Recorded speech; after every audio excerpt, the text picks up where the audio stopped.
औरंगाबाद जिल्ह्यातील विहीर घोटाळ्याची बातमी एबीपी माझाने दाखवल्यानंतर प्रशासन खडबडून जाग झालेलं आहे। 8 दिवसात प्रकरण निकाली काढा असे आदेश विभागीय आयुक्त पुरुषोत्तम भापकर यांनी दिलेत।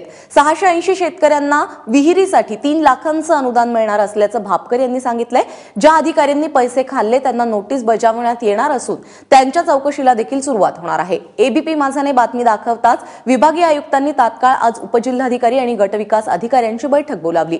2014 मध्ये मनरेगा अंतर्गत विहिरीच्या 3 लाखांच्या अनुदानासाठी ग्रामसेवकापासून ते वरिष्ठ अधिकाऱ्यांची गोरगरीब शेतकऱ्यांकडून प्रत्येकी 40,000 रुपये घेतल्याचा यामध्ये आरोप होतोय। औरंगाबाद जिल्ह्यातील तब्बल अनेक शेतकऱ्यांची फसवणूक यामध्ये झाल्याचं कळतंय। जीएसडीएचे डेप्युटी डायरेक्टरही इथे होते, जॉईंट डायरेक्टर।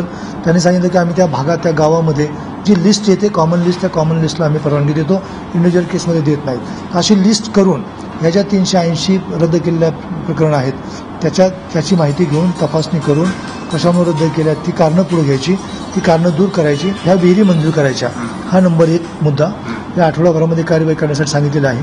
त्याच्यात ज्याची नावं याच्यात आलेली आहेत त्या लोकांना आम्ही नोटिसा देणार आहोत आणि त्याच्यावर कारवाई करणार आहोत।